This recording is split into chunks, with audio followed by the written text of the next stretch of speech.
The rapture begins within, long before the world hears any trumpet blast, long before heaven opens in glory. It starts quietly, deep inside a person's heart.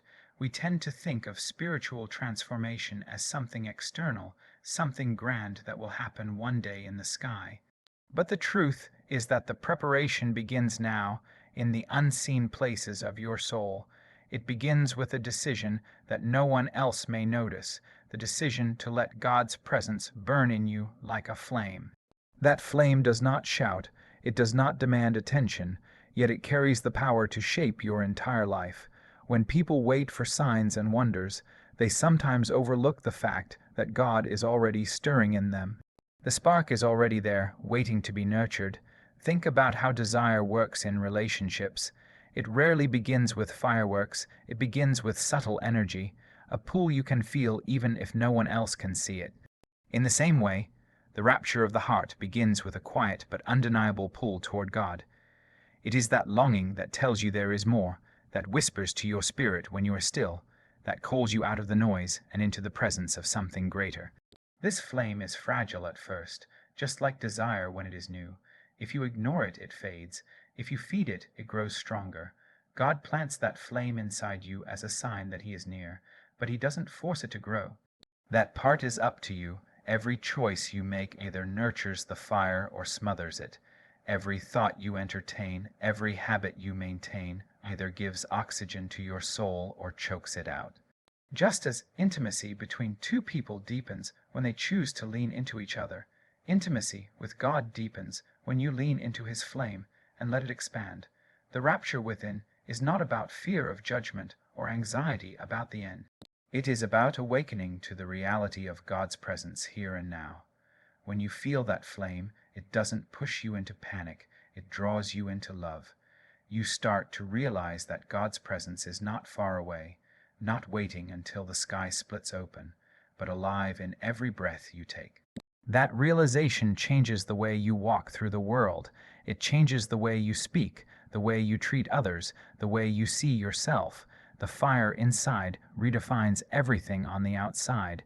People sometimes wait for a dramatic moment, thinking faith should crash into them like a wave. But real transformation often comes in whispers. It begins in the way your heart softens when you pray, in the way your spirit stirs when you read the Word, in the way peace settles over you when you choose trust over worry. The rapture inside is a slow and steady ignition, not a sudden explosion. Just like a flame between two people grows through attention, time, and focus, the flame of God grows in you when you give it space to breathe. When you pay attention to the flame within, you start to see how it can guide you. It becomes more than an inner warmth. It becomes your compass.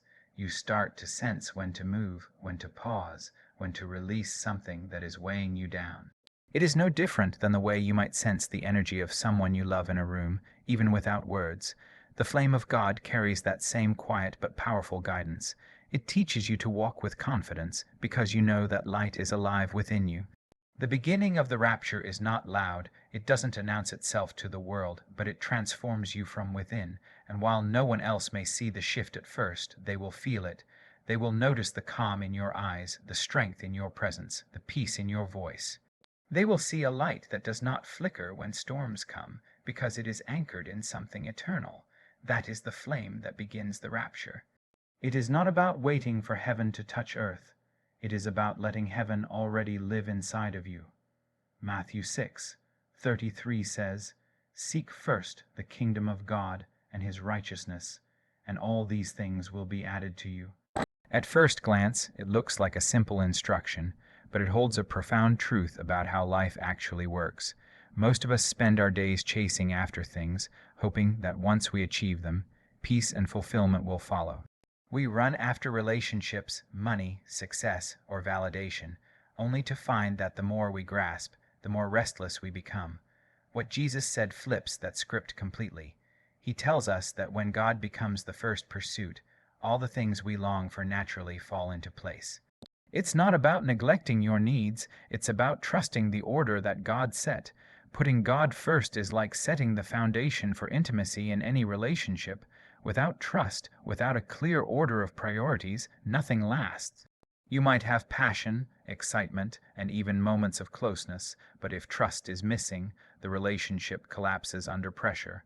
In the same way, your life cannot carry the weight of success, love, or even your own dreams if God is not at the center. Seeking Him first doesn't mean abandoning everything else. It means aligning everything else with His presence. It means trusting that He knows the order better than you do, that His hand steadies what your hands cannot hold. When we talk about seeking first, it's not about a ritual or just adding a verse to your morning routine. It's about desire, about where your hunger points. Think about intimacy again. If your desire is half-hearted, if your attention is scattered, your connection suffers. But when desire is focused and intentional, the connection deepens beyond words. Seeking God first is that same kind of focused desire. It's the choice to let Him be more than an accessory to your life. It's letting Him be the flame that defines how you move, how you think, and how you respond to everything else around you. What many people miss is that all these things are not just promises of material provision. They are promises of peace, joy, clarity, and strength. They are the invisible gifts that no paycheck, no partner, no achievement can fully satisfy. When you put God first, He doesn't simply give you things. He changes how you see things. He shifts your perspective so that what once looked empty now looks full. He takes what seemed like lack and turns it into enough. That shift of vision is part of all these things that Jesus was pointing to. There is also a discipline to this. Desire may start the pursuit, but consistency sustains it. In any intimate bond, the flame stays alive because attention is consistent. You don't show up only when you feel like it. You show up because you know the connection matters. Seeking God first works the same way. It is not always about feeling a spiritual high. It is about staying faithful to the pursuit, even when emotions waver. Those small choices, praying when you don't feel like praying, trusting when fear whispers louder, are what solidify God's place at the center of your life. And when God is at the center, the pressure lifts. You no longer have to orchestrate every detail of your life. You no longer have to manipulate outcomes to feel secure.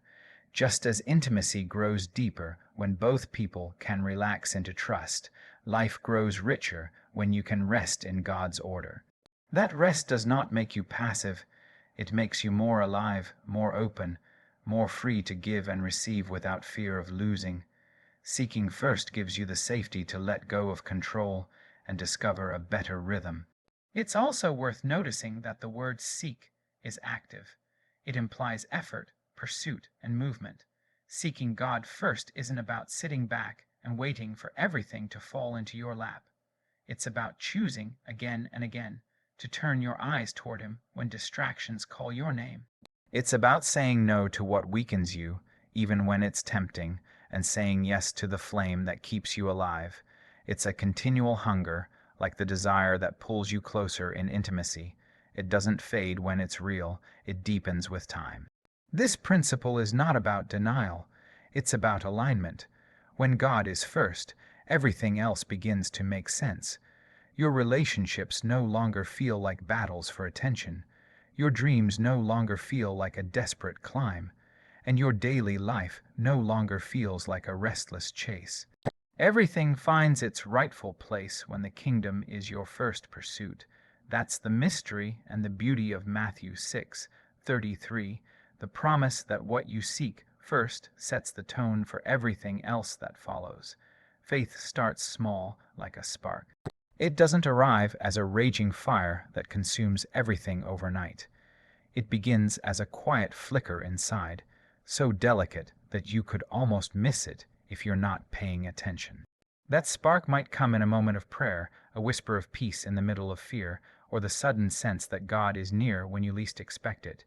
Just like attraction often starts with something subtle, a glance, a touch, a sense of connection, faith begins with something small but real.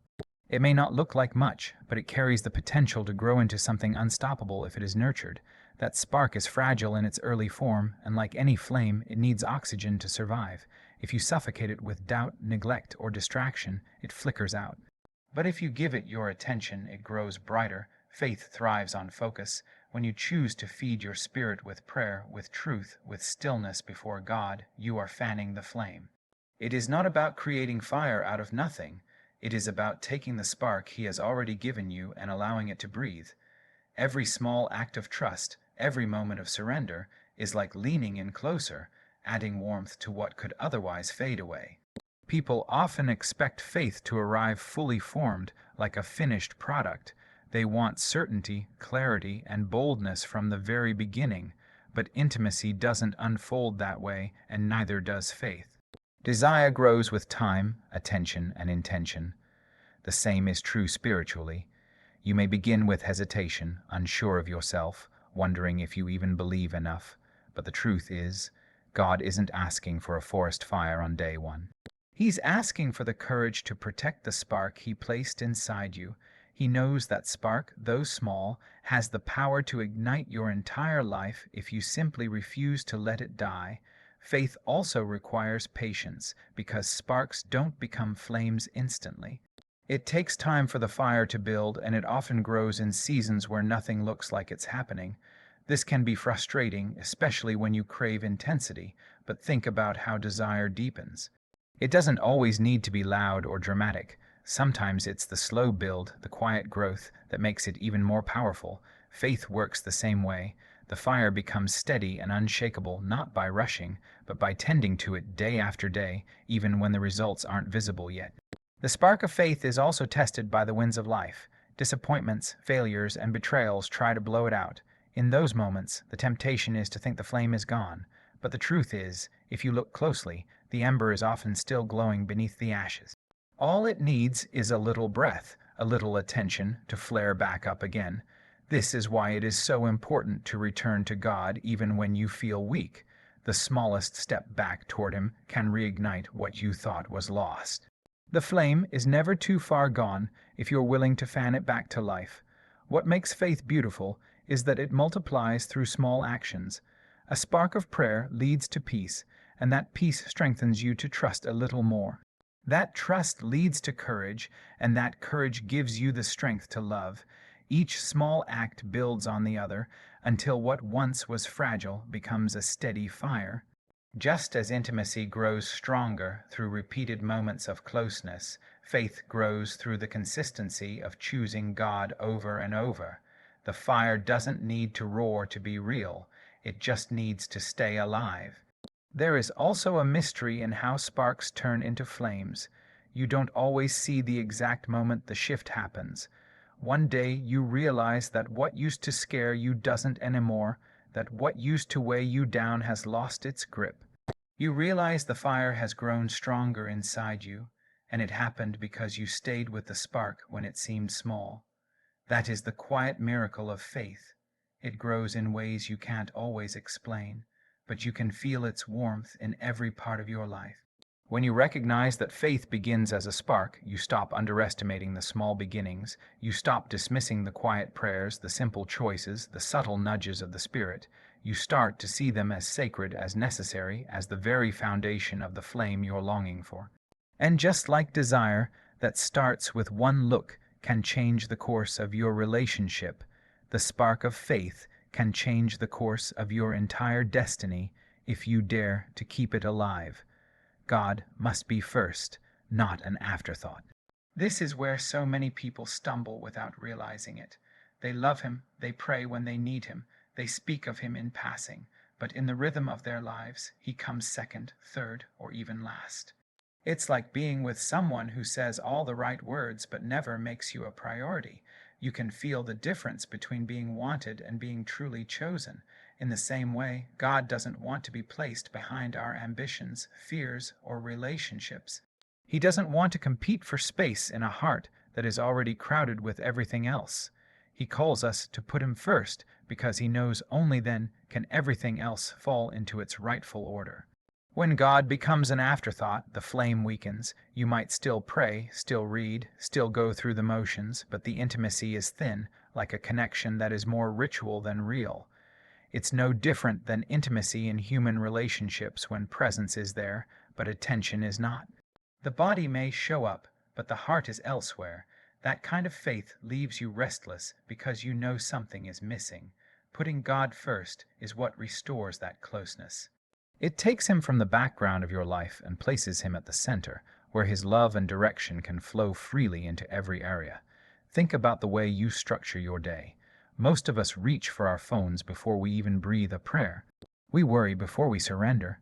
We strategize before we seek guidance.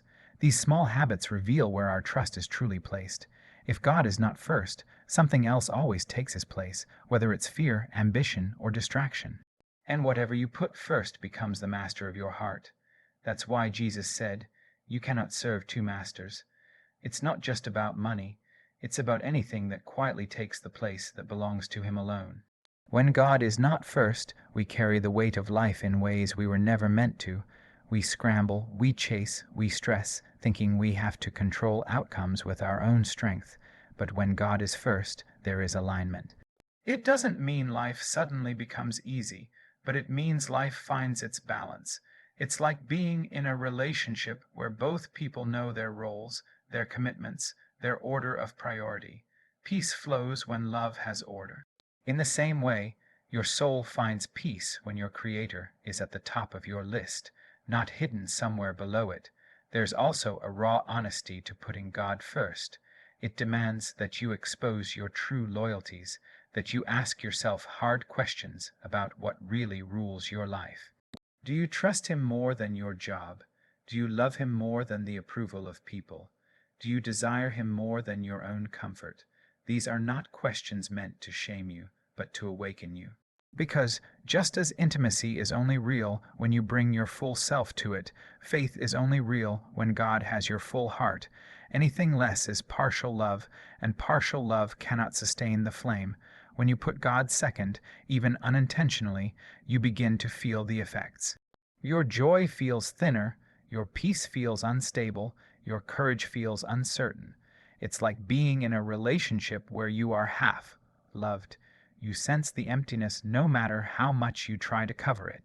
But when God is placed first, there is fullness, there is strength, there is a steady flame that does not depend on circumstances. It's not that challenges disappear, it's that they can no longer shake the foundation of your soul. Making God first is not about adding him into your schedule as another task. It's about shifting the foundation of how you live. It means letting him define your choices before fear does. It means giving him the first word before anxiety speaks. It means inviting him into your relationships before insecurity takes over.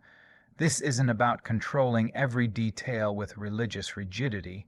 It's about building a natural rhythm where his presence is woven into everything, where your first instinct is to turn toward him.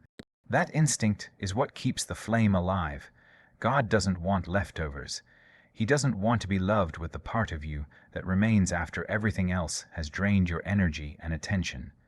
He wants the first, the best, the part of you that is most alive. Just as love deepens when you know you are someone's first choice, faith deepens when you make God yours. That's when the flame grows into something steady and unshakable. That's when your spirit stops wandering and finally rests in the one place it was always meant to call home. When you wake up, before you scroll, pray. That simple choice can shift the entire atmosphere of your day. Most people open their eyes and immediately plug themselves into noise, updates, and distractions. The very first breath is given away to things that drain rather than fill. Prayer is not about formality at that moment. It's about intimacy. It's choosing to acknowledge the one who gave you life before you rush into the world that constantly pulls at you. It's like rolling over and giving your first look to the person you love instead of ignoring them. That first moment of connection sets the tone for everything that follows. When you're anxious, before you vent, trust. Anxiety tempts you to run straight to someone else with your heaviness, hoping they will fix what you feel. But trusting God first creates a space where your burden finds its right place. It doesn't mean you can't talk to others, but it means your soul learns to anchor itself in something deeper before scattering. Imagine the difference between throwing your fears into the air versus laying them down in hands strong enough to carry them. Trust is not passive. It's the choice to hand over the very thing that feels impossible to control, and to believe that you are not left alone in it. When you're unsure, before you chase answers everywhere else, seek Him. It's natural to want guidance, to look for advice, to ask for direction. But if your first instinct is always to run outward, you will miss the quiet voice that speaks within. Seeking Him doesn't always mean you'll hear a dramatic answer right away, but it reorders your posture. It reminds your heart that wisdom begins with God, not with endless searching in every other place. Just as intimacy deepens when you pause long enough to listen instead of rushing ahead, faith deepens when you allow stillness to guide your steps before action. Putting God first in daily choices is about more than discipline, it's about desire. These small acts of turning toward Him are ways of saying, "You matter more than my impulses." They are like the gestures in a relationship that seem simple but carry deep meaning. The text that says, "I'm thinking of you," or the hand placed on yours that says, "I'm here." Those gestures may not look dramatic, but they communicate priority. Every time you pray before scrolling, trust before venting, and seek before chasing, you are telling God with your actions that He is your priority. And that quiet declaration changes the dynamic of your entire life. There's a rhythm that builds when you make these choices daily. Over time, it stops feeling like effort and starts feeling like instinct. Just as closeness and intimacy becomes natural with time and attention, closeness with God becomes the flow of your life when He is consistently placed first. You don't wake up and wonder if you should connect. You wake up already drawn toward it. That natural instinct to turn toward Him before everything else is the fruit of repeated small choices. It's not built overnight, but it grows steady, and it creates a foundation that nothing can shake. These habits also guard your flame when life feels chaotic. Distraction, anxiety, and uncertainty are constant winds trying to blow out what God has lit in you. But when you anchor your responses in Him, the flame doesn't flicker as easily. You don't find yourself tossed around by every storm, because your first reflex is to return to the source. It's the same way intimacy protects connection even in conflict. When the foundation is strong, when the priority is clear, storms may come, but they don't destroy. Your faith stays lit because your habits keep feeding it with oxygen. Sometimes people dismiss these small daily acts as too simple. They want the dramatic moment, the loud miracle, the big transformation. But the truth is, the depth of intimacy is built in the quiet, ordinary gestures that accumulate into something extraordinary. Faith works the same way. The consistent choice to put God first in the smallest details is what leads to the break through you crave in the bigger moments. The flame grows not because of one explosion, but because of the steady attention that refuses to let it die. When you pray before you scroll, trust before you vent, and seek Him before you chase, you're not just practicing religion. You're cultivating intimacy, you're feeding a flame that cannot be easily extinguished, you're creating a pattern where God isn't an interruption to your life but the center of it, and in that center, everything else finds its balance. These choices may feel small in the moment, but they build the kind of faith that stands steady no matter what comes. Putting God first builds strength. It is not the kind of strength people often show off, where you flex muscles or carry heavy loads to prove something. It is a deeper kind of power, one that comes from within and cannot be shaken by circumstances. When you let God be at the center, you stop leaning only on yourself, and that shift makes you stronger than you could ever be on your own. It's like the difference between trying to hold everything together with your bare hands versus leaning into an embrace that can carry you fully. Strength rooted in Him doesn't crack when pressure comes. This strength shows up first as peace. Life is full of noise, demands, and unexpected storms that drain your energy. When you carry all of it alone, the weight makes you restless. But when you give God the first place, His peace fills the cracks where anxiety tries to slip in. It's not about pretending problems don't exist. It's about knowing that even in the storm, there is a calm place you can return to, a flame that doesn't flicker no matter how hard the winds blow. That peace becomes the ground you stand on, keeping you from collapsing when everything else feels uncertain. Strength also shows up as courage. Fear has a way of paralyzing people, making them hesitate, second, guess, and hold back from the very steps that would change their lives. But when God is first, You begin to trust that you are not stepping into the unknown alone. You take risks you once avoided, not because you suddenly feel fearless, but because you know your strength is drawn from him. It's the same in intimacy. You become bold when you feel safe, when you know you are held. Faith creates that safety, and courage is the natural result of putting God where he belongs. Clarity is another form of strength that comes when God is first. Without him, life feels like a maze of endless choices, and you spend your days trying to figure out which path will finally bring fulfillment. But when God is at the center, the fog begins to lift. You may not see the entire road, but you see the next step, and that is enough. Clarity is not about knowing every detail ahead of time. It's about trusting the direction you're being guided in. That trust frees you from paralysis. It gives you the confidence to move forward, even when you can't predict the outcome.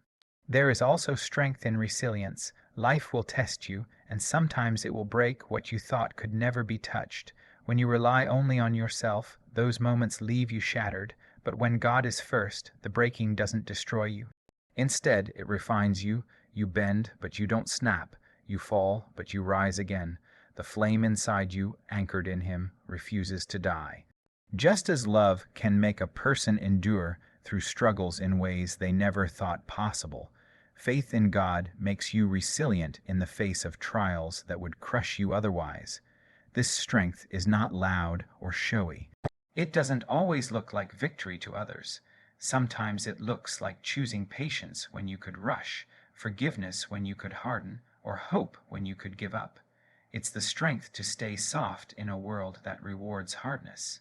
That kind of strength is far more powerful than any display of force, because it comes from a place of surrender. When you put God first, you discover that real strength is not about control, but about trust. And trust creates a backbone that no storm can bend. Another way this strength reveals itself is in your relationships. When God is first, you no longer look to people to be your ultimate source of validation or stability. You love them freely without suffocating them with the weight of your expectations. That freedom creates healthier bonds because you're not clinging to them out of desperation. You're strong enough to give, to receive, and to let go when needed. That strength makes you more attractive, more grounded, and more present because you are rooted in something deeper than human approval. Putting God first doesn't just make you spiritually strong, it changes how you carry yourself in everyday life. It shows in your calmness when others panic, in your confidence when others doubt, in your ability to love when others choose bitterness. It's a strength that radiates quietly but unmistakably, like a steady flame that lights up a room without needing to shout. That strength is what keeps you steady, what makes you whole, and what allows you to keep moving forward no matter what you face. When you put God second, even without realizing it, the flame inside you begins to dim. It doesn't happen all at once. It fades slowly, almost silently, like the way desire cools when attention is taken for granted. You may still pray, still attend church, still go through the motions, but the fire that once burned with passion feels weaker. It's not because God has moved away. It's because your heart has given its first energy to other things. The spirit feels what the body sometimes ignores. The warmth that comes from intimacy with God cannot be replaced by anything else, and when it is neglected, emptiness slowly takes its place. This dimming shows itself in your joy. At first, you may not notice it, but the laughter feels a little thinner, the moments of happiness fade quicker. What once filled you with gratitude now feels ordinary. It's like being in a relationship where the spark fades, not because love is gone, but because it hasn't been fed. The same thing happens spiritually. Joy loses its depth when God is not first, because joy is rooted in his presence. Without him at the center, you chase temporary highs, only to find yourself returning to the same hunger that never seems to be satisfied. Peace also becomes unstable when God is pushed down the list. Instead of resting in him, you carry burdens heavier than your shoulders were built to hold. Anxiety fills the spaces where peace used to live. You overthink, overplan, overwork, because deep down you know something is off balance. It's not that problems suddenly grew bigger, it's that the anchor that kept you steady is no longer in its rightful place. Just as intimacy with someone creates a sense of calm even in chaos, intimacy with God creates a peace that nothing else can imitate. Without Him first, that calm begins to slip away. Courage fades too. When God is second, fear finds room to grow. Doubt whispers louder. You hesitate to step forward because your confidence is tied to your own ability instead of His strength. You may still move, but it feels heavier, less certain, more fragile. The flame of courage that once gave you boldness now flickers because it is not being fueled. And when courage fades, you begin to shrink in areas where you were meant to shine. Putting God anywhere but first robs you of the fire that pushes you to walk in faith rather than in fear. Your clarity becomes clouded when God is not first. Decisions feel more confusing, directions less certain. It's like trying to navigate in the dark without a light. You might move forward, but you stumble more, question more, second, guess more. The flame of guidance that comes from keeping God first doesn't vanish completely, but it becomes harder to see because other things block its light. And in that haze, you start to rely on your own understanding, which often leads you in circles. Clarity is not about having all the answers. It is about having the right focus. Without God in the center, that focus slips. Relationships also begin to carry unnecessary strain. When God is not first, you start looking to people for what only He can provide. You place weight on them that they cannot hold, expecting them to fill the gaps left by a misplaced flame. That dependence can lead to frustration, disappointment, even resentment. Just like intimacy breaks down when attention is scattered, faith weakens when your deepest need for connection is placed on the wrong shoulders. Only God can be the foundation of your soul. When He is second, even the closest bonds feel unstable. Even your resilience starts to thin when God is not your first priority. Life will always bring challenges, but without the fire of His presence burning at the center, those challenges hit harder. Setbacks feel more permanent, failures sting longer. You get up slower because the flame that once gave you strength to rise is burning lower than it should. Resilience is not about being unbreakable. It's about having a source of renewal. When God is not first, that source feels further away, and the ability to bounce back becomes weaker. The dimming of the flame is subtle but undeniable.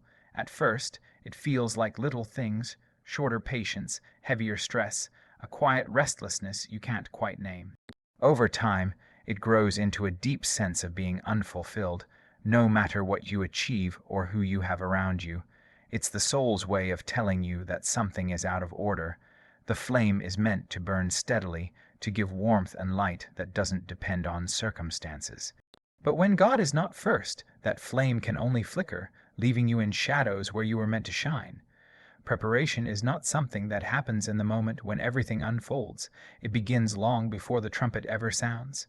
The truth is, readiness is not built on sudden reactions, but on consistent choices that shape your spirit day after day. It's similar to how intimacy between two people is not created in one night, but through the daily practice of giving attention, being present, and choosing each other again and again. Spiritually, putting God first is that daily practice. It is how the flame stays alive, how the heart stays open, and how you remain aligned with His voice when the world pulls you in every direction. The mistake many people make is thinking that preparation is only about big events or obvious tests. But the real preparation is in the smallest decisions, the ones nobody else sees. It's whether you open your day with prayer or distraction, whether you lean on faith or fear when life feels uncertain, whether you pause to listen to God before you act. Just as passion is built by the little touches, glances, and moments of connection in a relationship, spiritual fire is kept alive in those little daily choices. By the time the trumpet sounds, your soul will either be trained in trust or caught in hesitation. Putting God first in preparation is not about avoiding mistakes or pretending to be perfect. It's about building a rhythm of intimacy that becomes second nature. When you've chosen to lean on Him every day, His presence becomes familiar and strong in you. Then, when storms come, you don't have to scramble to remember His promises. You've already been living in them. It's like knowing the body of someone you love so well that you don't have to think, you just respond. In the same way, faith becomes instinctive when preparation has been consistent. Preparation also means clearing space. Just as no flame can burn well if it's smothered, no spirit can thrive if it's buried under distractions. You can't fill every moment with noise and expect to hear God clearly when He speaks. You can't feed your heart with things that pull you away from Him and expect your faith to remain strong. Preparation asks you to choose what fuels you and what drains you. It invites you to strip away the habits, the thoughts, the patterns that dull your flame, so that when the time comes, you are fully awake and ready. There is also a discipline in preparation. It's not always exciting, and sometimes it feels repetitive, but discipline is what strengthens the flame when emotions waver. Think about the effort it takes to keep passion alive in a relationship. You don't wait until you feel it, you nurture it even when you're tired. With God, it's the same. Preparation is less about waiting for the perfect mood and more about showing up consistently, trusting that every choice to put Him first deepens the fire in ways you may not even see right away. Preparation is also about anticipation, a quiet expectation that something greater is coming. When you live with God first, you are not caught off guard when His movement begins. Instead, your heart is tuned like an instrument that is ready to play the moment it is touched. This anticipation is not fear-driven but love-driven. It's not waiting for punishment but waiting for fulfillment. Just as lovers prepare for one another with eagerness, setting the stage for connection, your preparation for God carries that same energy of expectation, a readiness that says, "I know you will come, and I want to be found awake." There is a deep intimacy in preparation because it shows commitment beyond words. Anyone can say they love God, but preparation is proof of that love. It's the willingness to align your daily life with His ways, to prioritize His voice above the noise. Preparation is a love language. It communicates that you value Him enough to put thought into how you live, how you choose, and how you wait. It's not passive. It's active, intentional, like tending a fire to make sure it never dies out. Living with preparation in mind changes how you view the present moment. Suddenly, every choice carries weight, not in a heavy or fearful way, but in a way that gives meaning to your actions. When you choose faith over doubt, you are preparing. When you forgive instead of holding on, you are preparing. When you seek God before making a decision, you are preparing. It transforms life from a series of random events into a meaningful journey where every step shapes your readiness. Preparation isn't a single act you do once. It's a lifestyle that keeps your flame alive. The flame inside you is not something you create on your own. It is given by God, a spark He places in your heart the moment you open yourself to Him. But just like in intimacy, a spark alone does not keep the connection alive. It needs nurturing, it needs attention, it needs you to show up and feed it. God provides the initial fire, but it's your choice whether you let it grow into something powerful or allow it to fade into smoke. This is where partnership comes in. You and God move together. He gives the gift, and you choose whether to treasure it or neglect it. Think of the flame as a relationship. No relationship flourishes by accident. You can be drawn to someone, feel all the attraction in the world, but if you don't pour into it, it will dry out. The same is true with the fire of faith. God has already extended Himself to you. His part is steady, unchanging, always present. Your part is to keep turning toward Him. Every prayer, every moment of trust, every act of obedience is like adding wood to the fire. Without your choice to engage, the flame flickers. With your choice to stay close, it grows into something that can light up your whole life. The beauty of partnership with God is that He does not demand perfection. He desires presence. Just as intimacy deepens when two people bring themselves honestly to each other, your partnership with God strengthens when you bring your full self to Him. Even in your weakness, Your honesty fuels the flame. The spark does not need flawless actions to grow. It needs sincere attention. God is not asking you to have all the answers. He is asking you to show up, to turn toward Him, to choose Him when you are tempted to choose everything else. That choice is what breathes life into the flame. Partnership also means trust. When you share intimacy with someone, you let go of control, trusting that they will meet you with care. With God, it is the same. You fan the flame not by holding on tighter, but by releasing your grip and believing He will carry you. Trust is what takes a spark and turns it into a steady fire. When you try to control everything, you smother the flame with your own hands. But when you allow God to be who He is, faithful, present, loving, the fire grows stronger because it is being fed by the one who lit it in the first place. There is also effort in this partnership, a willingness to invest in the relationship. Just like passion requires intentional effort, choosing words, gestures, and time that keep the connection alive, faith requires deliberate actions that keep the flame burning. Reading His Word, carving out time for prayer, surrendering decisions to Him, all these are ways of saying, I value this flame.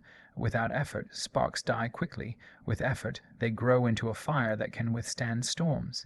This is not about forcing the flame, but about feeding it with choices that keep the connection alive. Partnership with God also creates reciprocity. When you move toward Him, He meets you. When you take one step, He fills the space with His presence. It is like a dance where the more you open yourself, the more He pours Himself into your life. The flame is not one-sided. It responds to your actions. The more you fan it, the brighter it shines. The less you attend to it, the weaker it becomes.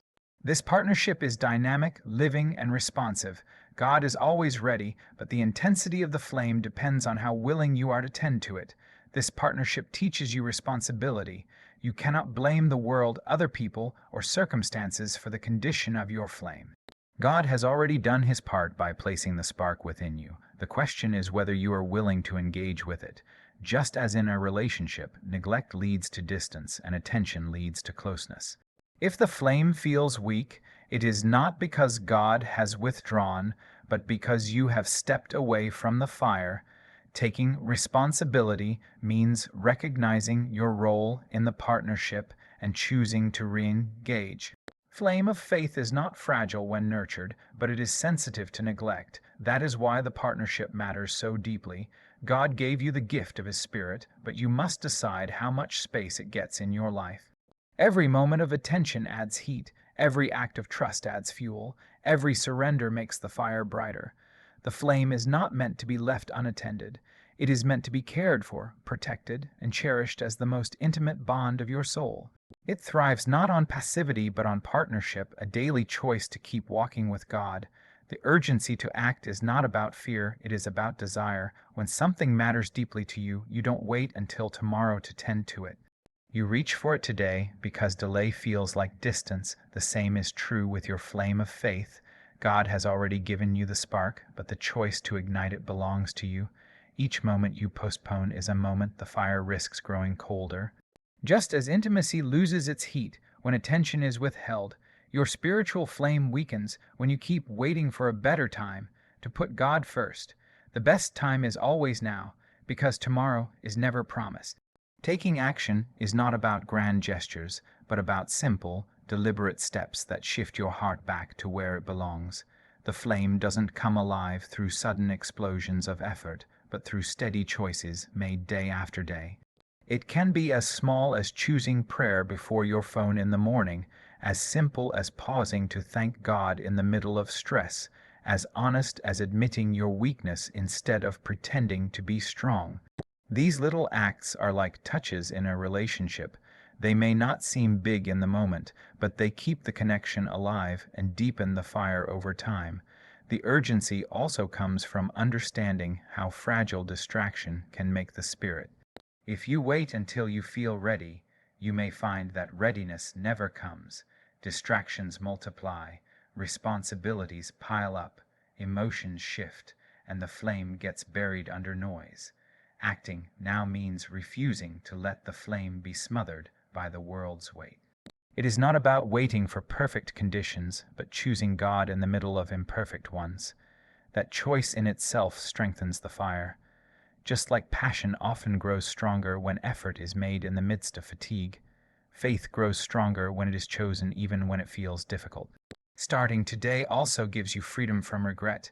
When you look back, the moments that hurt the most are rarely the ones where you tried and failed, but the ones where you kept waiting, thinking you had more time. Faith works the same way. It is better to start small today than to wish later you had tended the flame when it mattered. Every delay builds distance, but every action, no matter how small, bridges the gap. This is why urgency is not about rushing. It's about not wasting the time you already have. The flame needs you now, not someday. When you act immediately, you create momentum. One choice leads to another, and soon the flame grows brighter without you even realizing how much has changed. Just like physical intimacy deepens when you engage without hesitation, spiritual intimacy deepens when you respond quickly to God's pull. The quicker you act, the easier it becomes to keep choosing Him. Momentum builds trust, and trust builds fire. What once felt like effort soon feels natural because the flame has grown strong enough to sustain itself with your steady choices. The urgency to act also reveals love. Love is not proven by words alone, but by the willingness to move. When you put God first today, without excuses or delay, you are showing that He matters more than your comfort, your distractions, or your fears. That urgency communicates value. Just as someone who is truly in love does not hesitate to reach out, to respond, to give themselves fully, choosing God now shows that your love for Him is not passive. It is active, alive, and willing to move. That is the kind of love that keeps the flame burning. Every action you take today is like oxygen to the fire.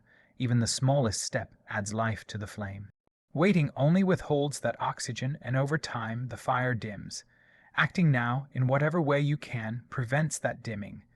It may be as simple as whispering a prayer under your breath, or as bold as surrendering an entire plan to God, but both choices matter.